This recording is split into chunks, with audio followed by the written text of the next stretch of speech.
such an asshole. Hey everybody, the old captain here. This one took a little bit while. I don't know what happened. Last week I got a bunch of in-depth ones. And this one we could go weeks, literally weeks solid. And they did when they investigated Enron. And there was court cases against Jeffrey Skilling and Kenneth Lay. But we're not going to delve that deeply into it. But I don't want to give you necessarily the bird's eye view, but I don't want to go at the atomic level either. So I'm going to give something that hopefully will satisfy the client without putting him to sleep with the minutia. And we could pretty much add to a little asterisk could be added to this and everything else under the sun. But I'm going to go over some of the key main things that Enron did wrong, how it led to the bankruptcy and stuff like that. Also a little bit of the personalities, which will add a little bit of flavor and color in addition to the accounting details as to why Enron collapsed. Did you know we're talking about Enron, by the way?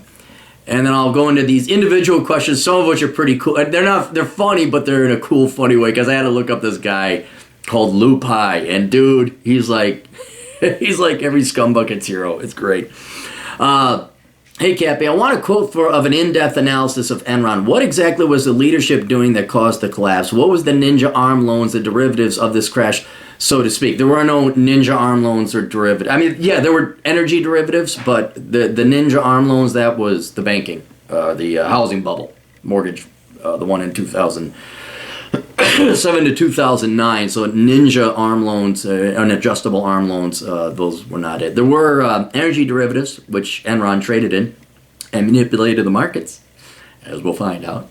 But those had nothing to do with it. That's different, completely different crisis. So it's the next recession. This one is the WorldCom, Enron, Arthur Andersen Accounting. They shot me down for jobs and they collapsed just like me and my brothers did. Oh my goodness, don't mess with the AC. Too hot outside, mess with the AC. Anyway, yeah, but they were separate. And this is where Sarbanes-Oxley came out. So that's the one where the accounting regulators and auditors were asleep at the wheel, actually getting paid under the table. And it went from the big five to the big four. So, what exactly was the leadership doing that caused the collapse? What was the ninja arm loans and derivatives of this crash, so to speak? Explain the economics and inner workings, please. How was this different than the housing crash or dot-com bubble? What were they doing in California with rolling power outages and influencing the election of Arnold Schwarzenegger? Did Lou Pai see the collapse coming from a mile away and leave Enron, or did he orchestrate the entire house of cards that his company was built on? Prevent this happening again. All right, so let's go there. What exactly was the leadership doing that caused the collapse? All right, here's the best of my research ever came up with. 1985, not Jeffrey Skilling, Kenneth Lay merged two companies, Houston, hang on, I took my notes, let's consult the notes. Houston Gas and Internorth, to make it a natural gas company, but it did a lot more than that. It was much larger than that, with its fingers in every kind of little thing. Distribution, derivatives trading, everything. Right? They even got into web design. Not web design, but they had web where they wanted to have these online trading platforms. So they're all over the place. But what this is akin to is the post-Soviet collapse, where the Soviet Union was switching to a free market economy, sort of, and you had these Russian oligarchs trying to take over these now recently freed, deregulated markets. And it was kind of happening in the United States on a microcosm, not at this national level, but we were deregulating the energy industry, switching it predominantly from public or heavily public regulated to more of a free market model. And what Kenneth Lay did is, very simply, there are economies of scale, especially when you're talking about natural gas supply lines, that you don't want the local dude. You want large, and think AT&T, Ma Bell. You want one company, scale of efficiency, highway systems, like let's just have one company do this, or maybe a few companies do it. And so he merged two of these companies together in 1985, riding high on the Reagan economic boom, deregulation. He's in a perfect position of power to capitalize on this deregulation. There was legitimate and real growth. There was legitimate and real profits.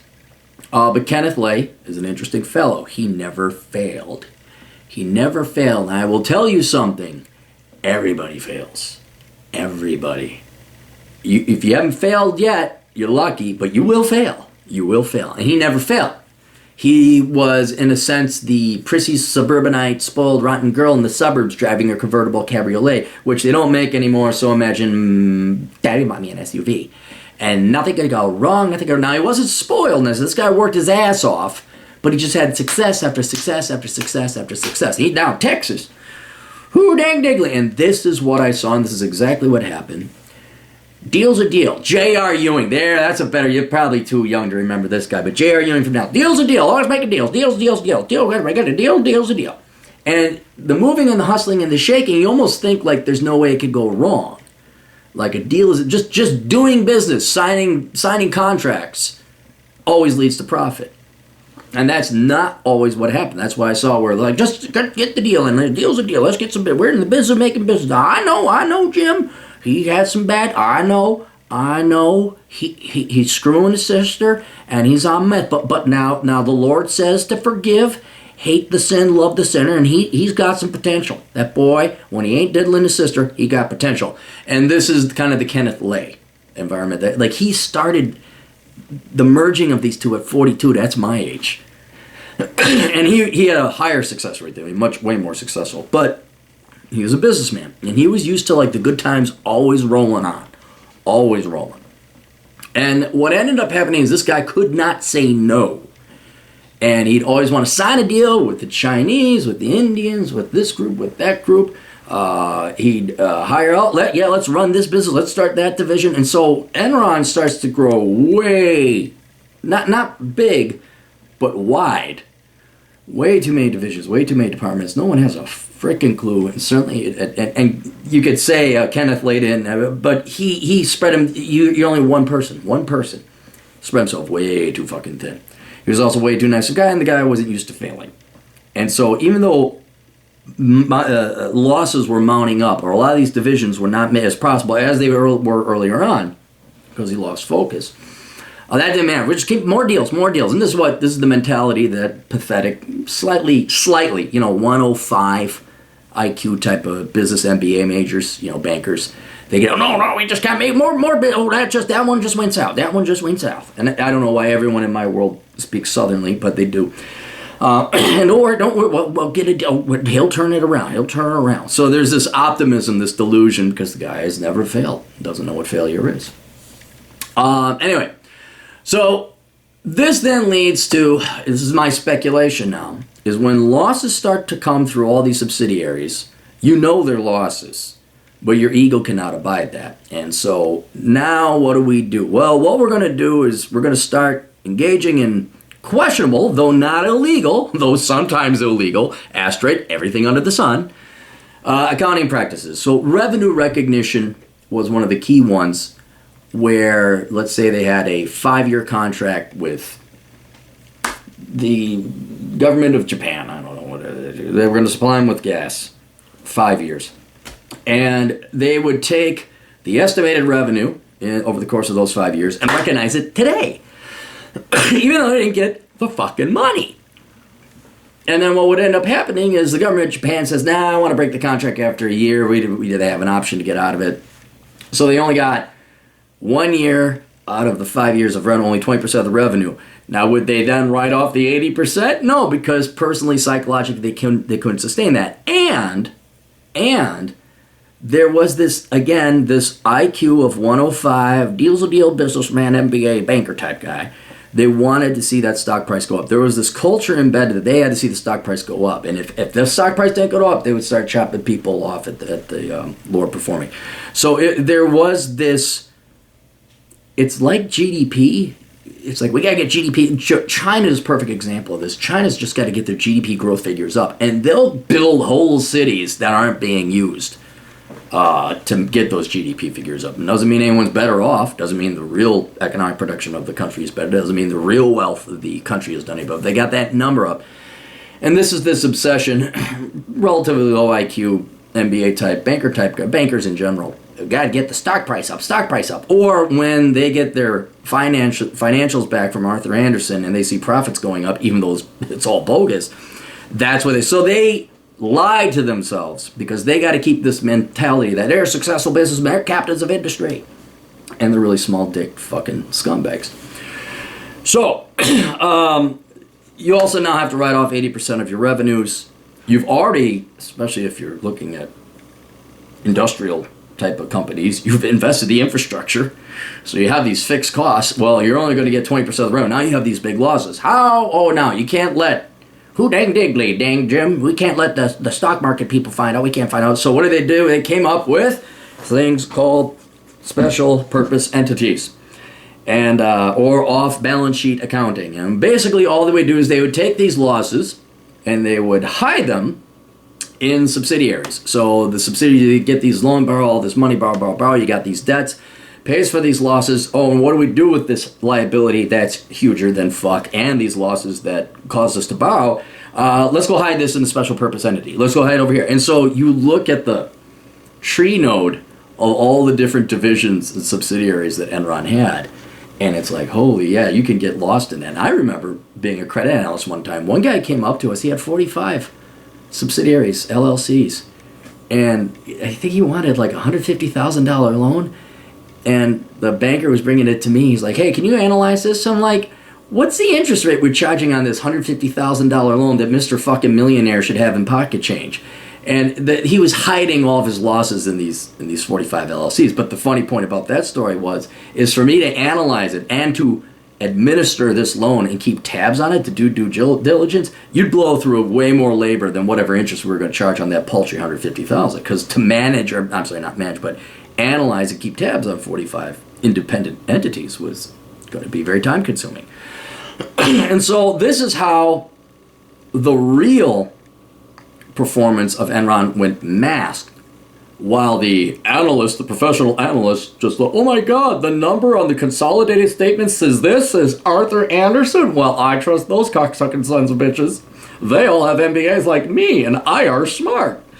And so that's how I got. Now, there were some very savvy people, one of which is a lady, I forget her name, she worked at she worked at Enron. She was a whistleblower, and she was in one of the documentaries I watched.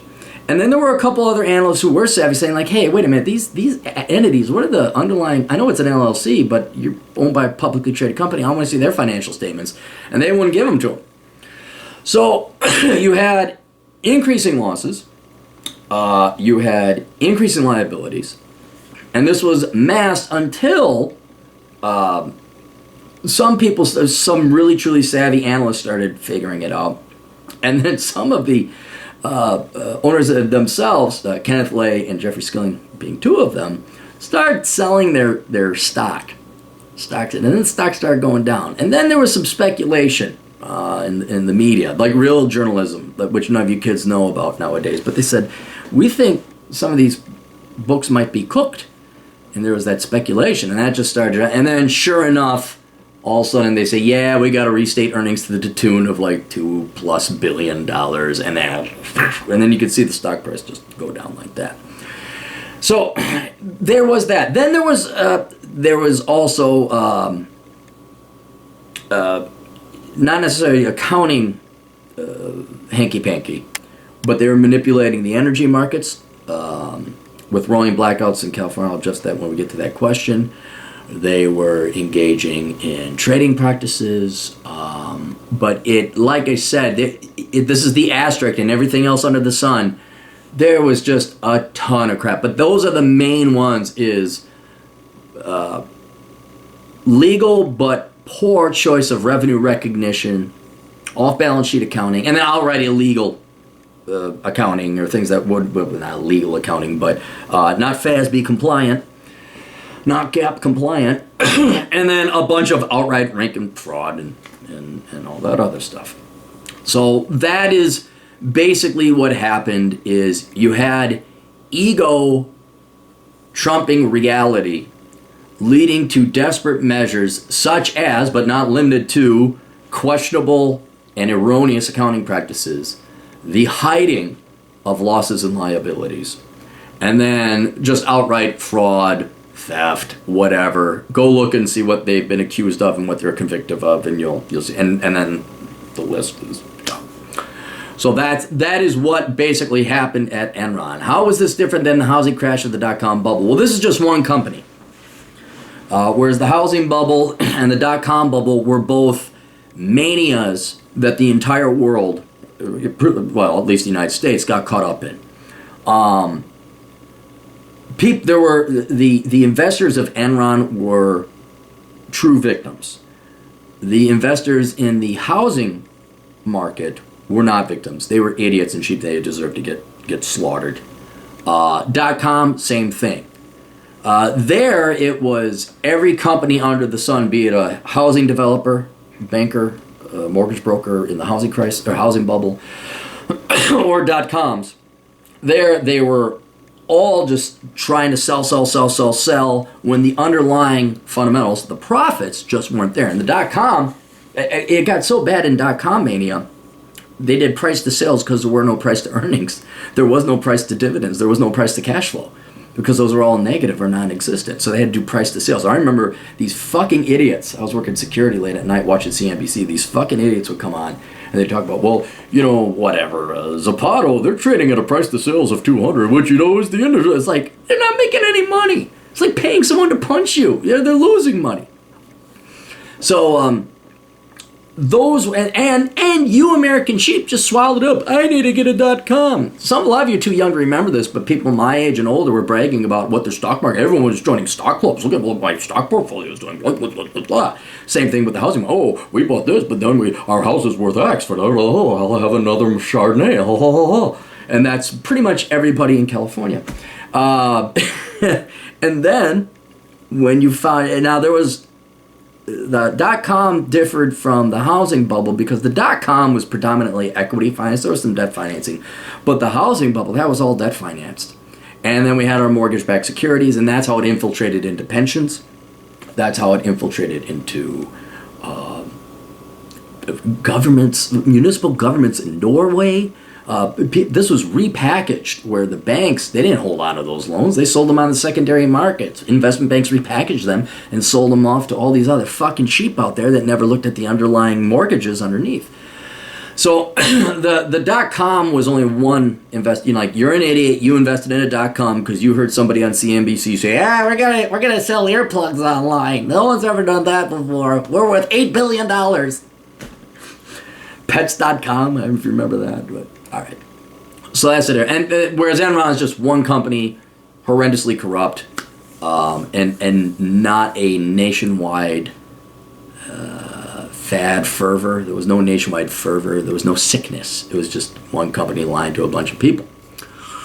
What were they doing in California with rolling power outages and influencing the election of Arnold Schwarzenegger? Well, I had to look that up because you would see all this stuff, citation needed, and they always wanted to see, and you can't trust leftists. Like the Guardian would write something, Mother Jones would write, or World Socialist Workers Daily would write something. I'm like, okay. Boom. And, okay, Enron pushed in, oh no, that's a different one. So what the accusation was is that they would cut off power to California. This is a simplified version. They would cut off power to California when they needed it. And then California, because we're going through the beginnings and mids of deregulation, all of a sudden they say, oh my God, we got to buy power and energy now on the electrical grid, and we're willing to pay anything. And then Enron would come in and say, hey, we got some right here. We got some energy. Do you want some? And then they pay these inflated prices. They also would manipulate, they'd make money the same thing where they'd shut the energy grid down and they just cut off energy, and they had futures. And then all of a sudden the value of their futures would go up, and then they'd sell those futures at a peak too. So they were doing a lot of manipulation, not only in the literal direct energy market, but in the financial markets that were attached to it. And then I was like, did that really happen? Did that really happen? And here we go, New York Times. In one January 2001 telephone tape of an Enron trader, the public utility identified as Bill Williams, and a Las Vegas energy official identified only as Rich. An agreement was made to shut down a power plant providing energy to California. The shutdown was set for an afternoon of peak energy demand. Quote, this is going to be kind of a word of mouth thing, Mr. Williams says on the tape. We want you guys to get a little creative and come up with a reason to go down. After agreeing to take the plant down, the Nevada official questioned the reason. Okay, we're just coming down for some reason, maintenance, like a forced outage type of thing, Rich asks, and that's cool. Quote, hopefully, Mr. Williams says before both men laughed. On the next day, that plant was taken down, forcing them to buy it. Okay, so that did happen. That's not leftist hanky-panky. Because I'm sorry, leftist media. I don't trust you. I just don't trust you guys anymore. And that came from the New York Times, but you had a quote and you had tape, and I heard the tape. I'm like, oh, I remember this. So I now believe it, because, what was it, not Hans Zimmerman. Zimmerman was a white Hispanic.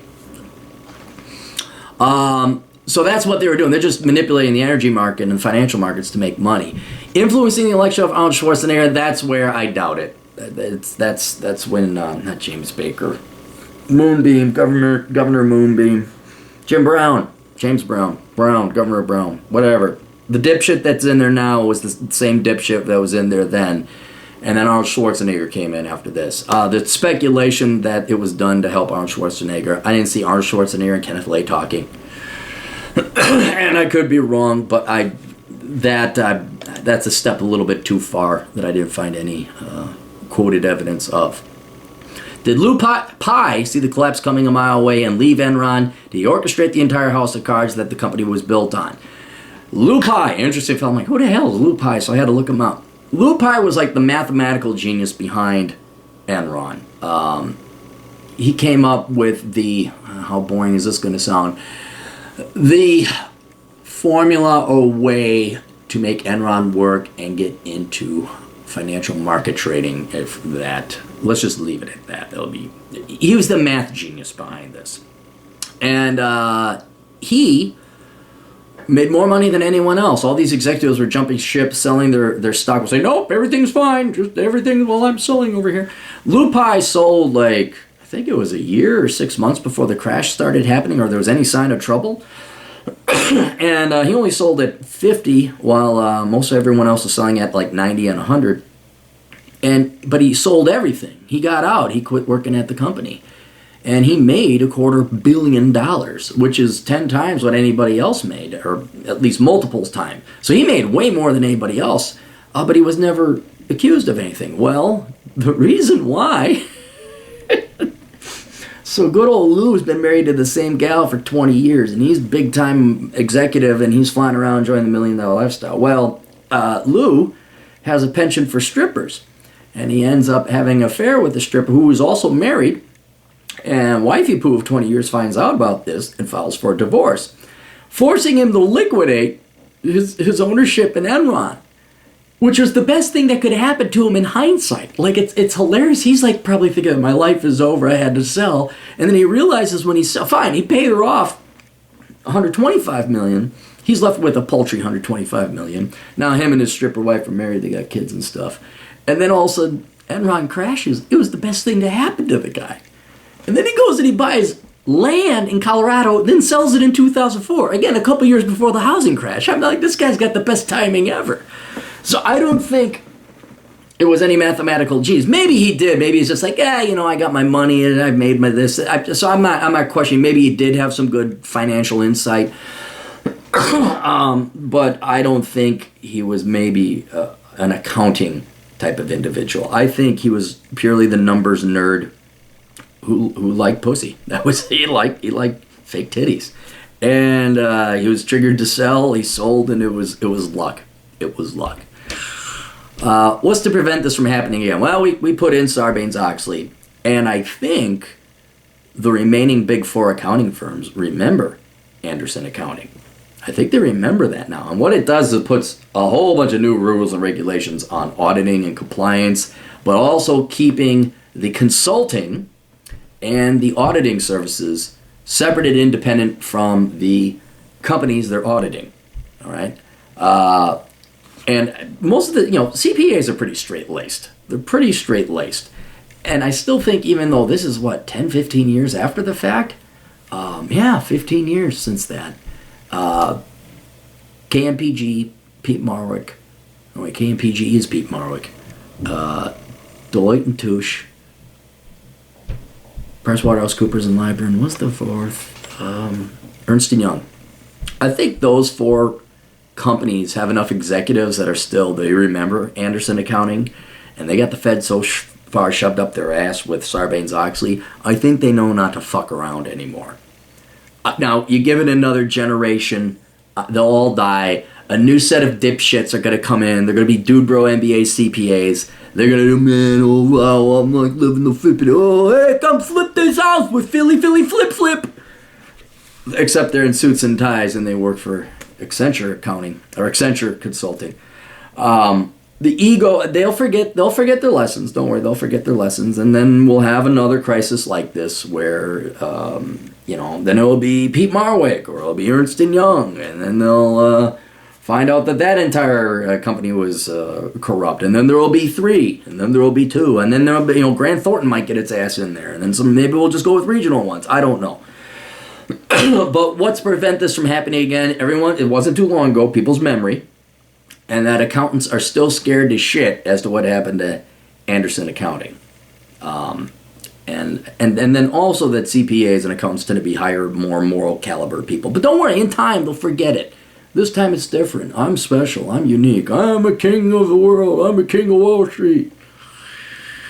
So is there anything else that I missed that might be important? No, I mean, they've done, if you really, really, really want to see what happened, there's a movie out there, and I have issues with movies because they take liberties to, not even necessarily to make lies, but to make a movie work, because not everything in the real world makes it perfectly into a 90-minute show.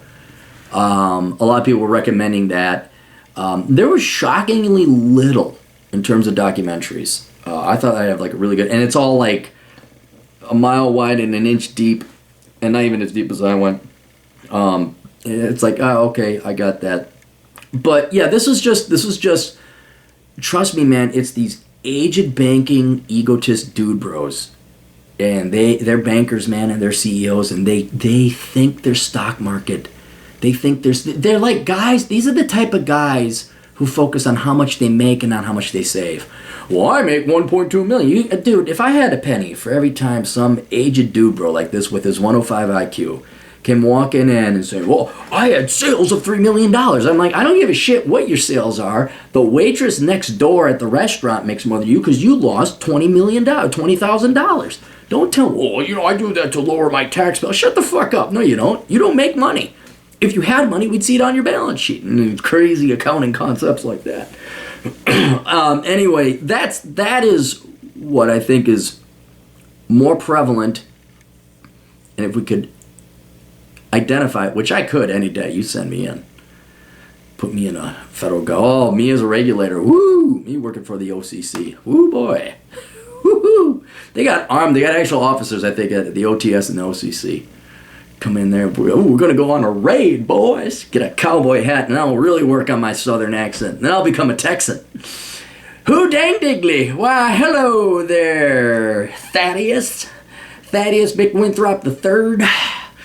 Your daddy and granddaddy didn't give you much money this time because you, sir, are bankrupt. Insolvency. Both end with a Y there, Thaddeus.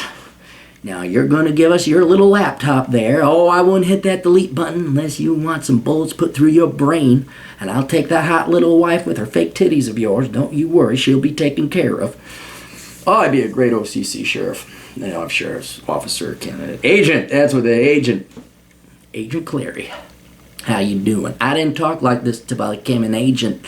No, sir. That way I can give you a lecture right wholesome. That's correct. That is correct. I only call you sir because that way it sounds professional, like the cops do before they arrest you and handcuff you because they know you're drunk. But you drunk on the power, boy. You going down with shutting off your power plant. Maybe I should go look into a job. They'd see this video, they're like, we're not having him work for us. No fucking way. They're basically accountants with guns. How fucking cool is that? Chad Elkins could get on that action. So, all right, that's it. Look out for those who dang diggly wannabe gun dudes who look at the top line and not the bottom line, don't understand cash flow. And all there, make the deal. All right, we'll see you kids later. Toodles.